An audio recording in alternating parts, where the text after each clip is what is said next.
오늘 예배에 참석한 분들은 1차적으로 하나님의 부르심을 받은 사람들입니다. 하나님이 부르지 않으면, 예수께서 부르지 않으면 아무도 내게로 올 자가 없느니라. 그러니까 부르심을 받아야만이 교회를 올 수가 있습니다. 1차적으로는 부르심을 받아 오셨습니다. 근데 이제 부르심을 받은 사람들이 2차적으로 소명이라는 게 있습니다. 사명. 이 소명이 있는데, 이 소명은 부르심을 받고 난 다음에 그 순간부터 남은 날 동안을 어떻게 살 것인가 하는 얘기입니다. 부르심을 받았으니 이제 우리가 어떻게 살 것인가 하는 것이 2차적인 소명입니다. 다른 말로 하면은 이제 부르심을 받은 사람은 교회 안에서도 사명을 감당하고 교회 밖에 가서도 사명을 감당해야 되는 것이 하나님의 뜻입니다. 그렇다고 해서 전부 여러분들이 교회 안에서만 전임 사역자가 되라는 뜻은 아닙니다. 다 목사가 되고 장로가 될 수는 없습니다. 다 권사가 될 수도 없습니다. 다만 부르심을 입은 사람들은 내가 부르심을 입은 상태에서 교회 안에서, 가정에서, 직장에서 어떤 마음을 가지고 일을 해야 될까 하는 것이 오늘 설교의 목표입니다. 먼저 종교개혁자들은 두 가지 의미를 담아서 말을 했습니다. 종교개혁자들은 부르심을 입은 자들은 일터와 모든 직업을 통해서 하나님을 섬긴다. 일터에서 하나님을 섬기라고 직장을 주신 거예요. 내가 직장을 가야 될 이유는 하나님을 섬기는 곳으로 연장선에서 일터에서 하나님을 섬기는 것이고요. 또 거룩한 일이 따로 있는 것이 아니라 모든 직업을 통해서 사명을 감당하는 것이 하나님을 섬기는 것이다. 반드시 거룩한 일과 성속이 구분되지 않습니다. 여러분이 가정에서 그 일도 거룩한 일이고 여러분이 직장에 가서 머물며 일하는 것도 거룩한 일이 되기 때문에 우리 종교개혁자들은 내가 부르심을 받아 일터에 가서도 하나님을 섬기게 되고 내가 거룩한 사명이 교회 안에서만 아니라 교회 밖에서도 거룩한 사역을 해야 된다 하는 것이 종교개혁자들의 그 논점이었습니다. 오늘 제가 에스라 시대에 여러분을 계속해서 초대하면서 에스라가 이제 고국으로 이스라엘 백성들 더불어 돌아옵니다. 돌아온 그들은 이제 성전을 재건하게 됩니다.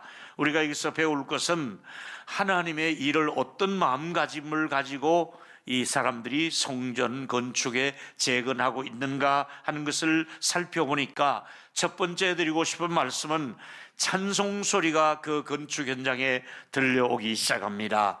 요새 말로 하면 성전 기공 예배를 드리고 있습니다. 근데 여기서 제사장들은 이제 이렇게 오늘 우리 목사님 장로들이 있는 가운 같은 이런 예복을 다 입고 그 앞에 섭니다. 그 다음에 레위인들과 아삽자손들이 그 뿔로 만든 양각 나팔을 불면서 또 소리내는 악기를 부르면서 모두가 합창으로 찬송을 시작하면서 성전 주춧돌을 놓는 모습을 우리가 볼 수 있습니다. 이스라엘 백성들이 제일 존경하는 왕이 다윗 왕입니다. 다윗 왕은 아예 중요한 국가의 행사가 있을 때마다 찬양을 하고 악기를 동원하는 일이 아예 규례로 정했습니다. 여러분 아시는 대로 다윗은 하나님의 마음에 합한 사람이라 그러는데 그 중에 합한 것 중에 하나가 다윗은 찬송을 좋아했고 찬송 부르는 다윗을 아주 하나님이 흡족하게 좋아했습니다. 저와 여러분이 부르는 찬송을 하나님이 기쁘게 받으시는 줄 믿고 찬송 중에 거하시는 하나님이 우리 교회 찬송을 하나님이 기쁨으로 받으시는 자리가 되기를 소원합니다. 하나님은 찬송을 받으시는 분입니다. 그래서 건축 현장에서 찬송부터 부르기 시작하는 모습을 우리가 볼 수 있습니다. 하나님의 일을 하는 사람은 일하는 사람의 사역의 태도가 언제나 어디서나 찬송을 부를 수 있다는 게 얼마나 좋은 일인지 모릅니다. 신약성경의 바울은 로마서 12장 1절에 너희 몸을 하나님이 기뻐하는 산 제사를 드리라 그랬는데, 예배를 드리라 그랬는데, 예배 중에는 찬송이 있지 않습니까? 너희 몸을 예배하는 자가 되라. 너희 몸을 찬송 부르는 데 사용하라. 너희의 입술과 성대를 찬송을 부르기 위해서 너에게 주었으니 밥 먹는 데만, 말하는 데만 쓰지 말고 여러분의 입술이, 여러분의 성대가 하나님을 찬양하는 곳에 아름답게 여러분이 쓰임받게 되기를 예수 이름으로 축원합니다. 찬송을 부르는 것이 하나님이 기뻐한다 이 말이지요. 그래서 여러분의 가정에서 혹은 여러분이 직장에 머무실 때에, 출근길에서 혹은 셀 모임을 하면서 우리 모든 공동체 안에서 제일 먼저 여러분은 하실 일은 마음으로부터 우러나오는 찬송을, 저는 혼자 운전하면 찬송을 많이 부릅니다. 어느 나라는 고속도로 운전하다 보면 찬송이 막 쏟아져서 눈물이 나와서 한쪽에 주차장에 가 또 혹은 이게 휴게소에 가서 차를 세우고 눈물을 닦을 정도로, 그 정도로 눈물이 쏟아질 정도로 찬송한 적이 한두 번이 아닙니다. 여러분 직장에서 찬송을 불러보셨습니까? 출근하자마자 조용히 앉으셔서 하나님 앞에 이렇게 한번 찬송을 부르며 하루를 시작해 보시기를 바랍니다. 어차피 여러분 예수 믿는 거 알기 때문에 직장에서 찬송 부르는 소리를 들으면 옆에 사람들이 기분 나빠할 사람도 있겠지만은 대부분 기분 나빠하지 않습니다. 여러분들이 마이크 들고 노래방에 가서 막 넥타이로 막 머리를 띠를 매고 막 흔드는 거, 그런 것만 할 게 아니라 우리 모두가 하나님을 찬송해야 됩니다. 제가 지난 주간 우리 서울 지역 남전도 회원들과 같이 이제 집회를 인도하고, 그다음에 조금 그 노을이 있는 곳에 이렇게 같이 저녁 식사를 하며 보게 되었습니다. 저도 모르게 같이 찬송을 했습니다. 모두가 손에 손을 잡고 하나님을 찬양하는데, 모두가 하는 분들이 또 카톡에 목사님 설교도 좋았지만은 함께 불렀던 찬송이 너무너무 좋습니다 이러면서 더 있고 싶어하고 더 찬송하고 싶은데, 또 제가 주체가 아니고 저도 따라다녀야 될 형편이기 때문에 그만큼 하고 말았습니다만은, 우리는 이렇게 우리끼리 모였을 때, 우리끼리 셀 모임 모였을 때, 우리가 어디 가든지 하나님을 찬송 중에 하나님을 영광을 돌리는 저와 여러분이 되기를 축복합니다. 여러분, 이스라엘을 실망시킨 것 중에 하나가 감사할 줄 몰랐고 우상을 숭배하다가 끊임없이 그것 때문에 정말로 원치 않는 포로로 끌려갔고, 돌아와서 이제는 성전의 지대를 놓으면서 감사하며 찬송하는 모습을 우리가 볼 수가 있습니다. 여러분, 이게 원리가 그래요. 자꾸 감사하면 감사거리가 생기고, 저도 감사해요, 저도 감사해요, 이것도 감사, 저것도 감사. 감사가 막 손을 들고 저도요 하고 막 오는데, 불평하면 계속해서 불평을 친구들을 데리고 와요. 불평들이 막 쌓여요. 불만이 막 쌓여요. 여러분, 감사할 거리가 넘쳐나는 우리 교회와 여러분의 가정과 자녀들이 되기를 축복합니다. 감사가 많아야 돼요. 저는 해진혁 저녁 노을을 볼 때 감사하고 그렇습니다. 저희 아내도 해진혁 저녁 노을이 제일 감사하대. 왜 그래 하니까, 여보나 힘들게 밭에서 일하다 보면 해가 지면 이제 집에 가서 씻고 쉴 수 있으니까, 저녁에 노동을 하는 사람들은 해가 지는 저녁이면 야, 이제 집에 가서 쉴 수 있구나. 그 저녁 노을이 그렇게 감사하다는 거예요. 여러분, 서로 웃으면서 만날 수 있는 친구가 있다는 거 감사하시기를 바랍니다. 우리가 함께 차리지 않고 만날 수 있는 친구, 격식 없이 만날 수 있는 부부, 자녀가 있다는 것 감사하시기를 바라면서, 최악의 순간의 사람이 누구냐? 감사할 줄 모르는 사람은 최악의 순간, 마지막 순간도 감사할 줄 모르고 마지막 세상을 떠나는 거예요. 여러분, 한 세상 살면서 하나님 앞에 감사합니다 하고 하나님의 부름을 받는 저와 여러분 되기를 바랍니다. 감사해야 됩니다. 어느 신앙인의, 서양 시인의 글입니다. 성탄절이 되면 큰 두꺼운 양말에 두 개를 이렇게 걸어놓고 잡니다. 그런 그 양말 속에 아이들을 위해서 초콜릿, 사탕 이런 걸 넣어주고, 아침에 일어나 보면 그 양말 안에 초콜릿이나 사탕이나 아이들이 좋아하는 그런 자그마한 선물들이 있으면 일어나서 굉장히 기뻐합니다. 부모가 이것을 보면서, 나는 저 양말 속에 넣을 수 있는 두 발이 있으니 얼마나 감사한가. 양말을 신고 구두에 넣을 수 있는 건강한 발이 있다는 걸 감사하시기를 바랍니다. 교회 와서 식당 설거지를 하며 또 뭘 할 수 있도록 건강한 내가 손을 움직일 수 있는 손이 있는 걸, 글씨를 쓸 수 있는 손이 있는 거, 누구나 이게 자판기를 누를 수 있고 핸드폰을 이렇게 검색할 수 있는 손가락이 있는 것도 감사하시는 여러분 되시기를 바랍니다. 여러분, 이 기쁨은요, 느끼지 못한 사람은 모릅니다. 그냥 손님으로 오면 모릅니다. 거기에 수고한 사람은 더 기쁨과 보람을 느낄 수 있지 않습니까?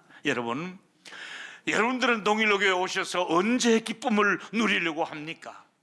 매주일 와서도 아무런 기쁨과 감동을 느끼지 못하고 그냥 손님처럼, 아니면 무슨 소닥 보듯이 그렇게 예배를 구경하고 돌아가서 되겠습니까? 여러분, 다시 축복하겠습니다. 이 35주년에 여러분의 마음속에 우울하거나 어두운 것들, 여러분 속에 짜증스러운 것들이 좀 사라지고 기쁨이 충만해지기를 축원합니다. 기쁨이 있어야 됩니다. 우리가 가정에도 그렇고 교회 생활도 그렇고 기쁨이 있어야 됩니다. 다시 말합니다. 동일교회는 기쁨이 있어야 됩니다. 기쁨이 충만해야 됩니다. 손님은 기쁨이 없습니다. 예수님이 이렇게 말씀한 적이 있습니다. 누가복음 16장 20절에 보니까 귀신들이 가서 안수하니까 막 물러가는 거예요. 근데 너희들이 귀신을 떠나가는 것으로, 항복하는 것으로 기뻐하지 말고 너희 이름이 하늘에 기록된 것으로 기뻐하라. 여러분의 이름이 동일로교회 교족부에 기록된 것보다도 하늘나라의 생명록 책에 여러분의 이름이 기록되어 있는 것을 기뻐하시기를 바랍니다. 여러분이 주민등록이 어디에 있다는 것 이상으로 내가 하늘나라의 주소를 두고 있다, 이 기쁨이 저와 여러분의 기쁨이 되기를 축원합니다. 에베소 6장 6절에 보니까 눈가림만 해서 사람을 기쁘게 하는 자처럼 하지 말라. 우리가 사람도 기쁘게 해야 될 때가 있지만은 그렇게 하지 말고 그리스도의 종들처럼 마음으로 하나님의 뜻을 행하고 기쁜 마음으로 섬기기를 주께 하듯 하고 사람에게 하듯 하지 마라. 주님을 기쁨으로 섬길 수 있는 저와 여러분, 우리 찬양대원들 아침에 일찍 오고 식사도 못하고 불편할 때도 또 그런 말도 소리로 제대로 못 맞추는 사람이 있더라도 기쁨으로 같이 하시기를 바랍니다. 하다 보면 옆에서 막 음치 소리가 나더라도 기쁨으로, 그 사람은 음치 은사다 생각하고, 여기는 없지만은 그렇게 생각하면 되는 줄로 믿습니다. 그렇게 하면 돼요. 기쁨으로 하면 돼요. 기쁨으로 하면 돼요. 바울은 오죽했으면 기쁨이라는 단어를 빌립보 4장 4절에 주 안에서 기뻐하라, 내가 다시 말하노니 기뻐하라고 말했습니다. 우리 옆 사람 손잡고 말씀하십시오. 기뻐하십시오. 다시 말합니다. 기뻐하십시오. 시작.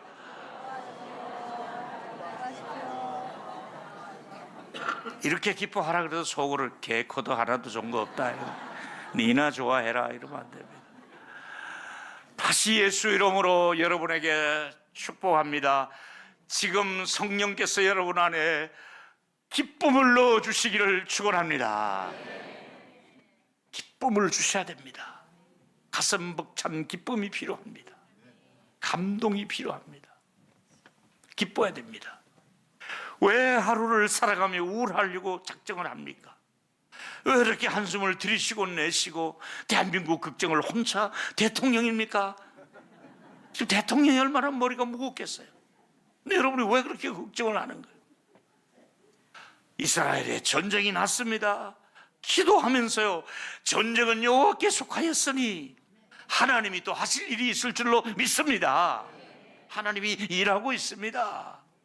걱정하지 마십시오. 주 안에서 말하노니 기뻐하라. 내가 다시 말하노니 뭐하라?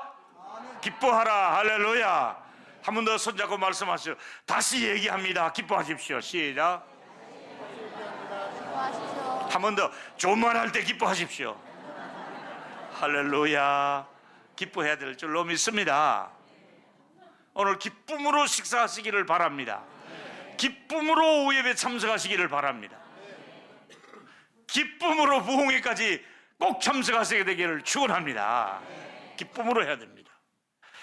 오거스틴이 한 말을 한 줄 인용하겠습니다. 그리스도인의 정체성이 무엇인가?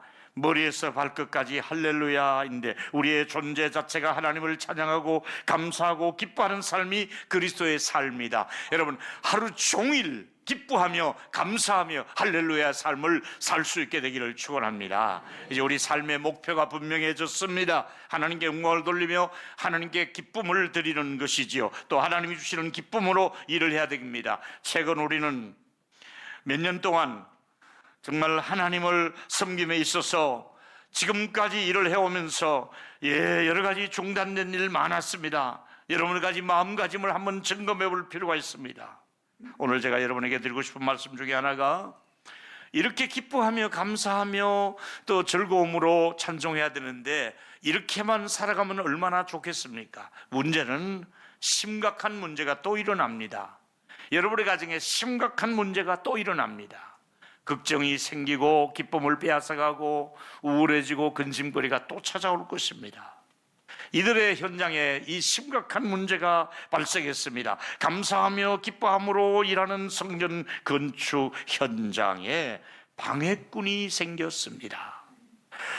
에스라 4장 1절과 4절이 방해 세력이 이제 3장의 기쁨이 사라지도록 사단이 또 공격을 합니다. 자, 1절을 씁니다. 시작. 사로잡혔던 자들의 자손이 이스라엘의 하나님 여호와의 성전을 건축한다 함을 유다와 베냐민의 대적을 듣고 스룹바벨과 족장들에게 나와 이르되 우리도 너희와 함께 건축하게 하라. 우리도 너희같이 너희 하나님을 찾노라. 아스로 왕 에사핫돈이 우리를 이리로 오게 한 날부터 우리가 하나님께 제사를 드리노라 하니 스룹바벨과 예수아와 기타 이스라엘 족장들이 이르되 우리 하나님의 성전을 건축하는데 너희는 우리와 상관이 없느니라. 바사왕 고레스가 우리에게 명령하신 대로 우리가 이스라엘의 하나님 여호와를 위하여 홀로 건축하려 하였더니 이로부터 그 땅 백성이 유다 백성의 손을 약하게 하여 그 건축을 방해하되 뭐 했어요? 방해를 했어요. 꼭 방해를 한다니까요. 사단은 쉬지 않고 있다가 뭔가가 방해거리를 만들고 있습니다. 지금도 사단은 어떻게 해야 동일교회를 한번 회방을 놓아볼까? 뭔가가 방해를 놓으려고 틀을 준비하고 있어요. 70년 동안의 수건 사업이 성전 건축이었잖아요. 근데 여기가 마귀가 같이 끼어서 대적자로 등장을 합니다. 사단 마귀 존재는 하나님을 대적하는 존재이고요, 마귀는 대적자, 참소자, 방해자, 고소자라는 뜻이 담겨져 있지 않습니까? 그래서 베드로전서 5장 8절에 근신하라 깨어라 너희 대적 마귀가 우는 사자같이 두루다니며 삼킬 자를 찾나니. 아멘. 여러분, 삼킬 자, 마귀가 삼키고 싶은, 마귀가 물어뜯고 싶은, 마귀가 먹거리로 사용하고 싶은 사람이 있습니다. 누굽니까? 하나님 앞에서 무장이 되지 않은 사람. 저건 내 밥이다. 여러분, 예수 이름으로 축복합니다. 마귀의 먹거리가 되지 마시기를 바랍니다. 마귀가 먹거리로 삼는 사람이 있다 이거지요. 또 뿐만 아니라 에베소 6장 10절에 11절에 보니까 마귀의 간계를 능히 대적하게 하여 하나님의 전신갑주를 입어라, 무장을 하라. 마귀가 함부로 접근하지 못하도록 무장을 하라. 우리 동일교회가 영적으로 무장되어져서 그리스도의 충만한 그런 장성한 분량에 이르기까지 무장되어가는 저와 여러분 되셔서 마귀의 먹거리가 되지 않게 되기를 축복합니다. 아주 교묘하게 작전을 세워서 방해합니다. 에스라 4장 14절에 이런 방해를 하고 있습니다. 시작. 이제 왕은 아시옵소서. 만일 이 성읍을 건축하고 그 성곽을 완공하면 우리가 다시는 조공과 관세와 통행세를 바치지 아니하리니 결국 왕들에게 손해가 되리이다. 이스라엘은 여러분, 이집트에서부터 올라가는 거기 통로입니다. 저 또 북쪽에서부터 내려가려면, 아프리카로 내려가려면 거기 또 통로입니다. 그러니까 여기서 지나가는 관세, 길세 여러 가지 있습니다. 세금이 있습니다. 성전이 저들이 건축하고 나면은 세금도 바치지 않고 그럴 겁니다 하고 잘못된 방법으로 잘못된 민원을 가지고 잘못되게 왕에게 의해서 결국은 16년 동안 건축이 중단되고 맙니다.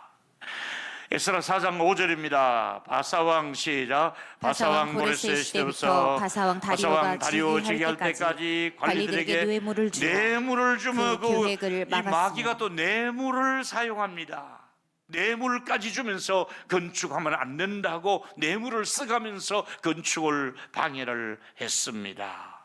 그래서 16년 동안 에스라 4장 24절, 23절, 24절입니다. 같이 읽습니다. 시작. 아닥사스다 왕의 조소 초본이 르움과 서기관 심세와 그의 동료 앞에서 낭독하되매 그들이 예루살렘으로 급히 가서 유다 사람들을 보고 권력으로 억제하여 그 봉사를 그치게 하니 이에 예루살렘에서 하나님의 성경 봉사가 바사왕 다리오 제2년까지 중단되니라. 이때 기간을 연구하면 16년입니다. 16년 동안 교회를 성전을 건축하다가 중단되고 말았습니다. 이때 현장에 있었던 일꾼들이나 감독자들이나 제사장들, 레위인들 얼마나 낙심하고 속상했을까요?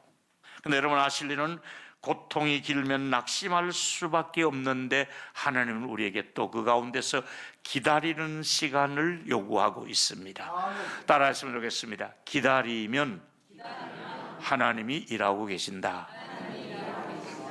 이것이 어떻게 다음 역전되는지, 이것이 다시 어떻게 바뀌는지는 다음 주일에 하겠습니다. 결론입니다. 여러분은 개인적으로 어떤 마음가짐으로 주님의 일을 하고 계십니까?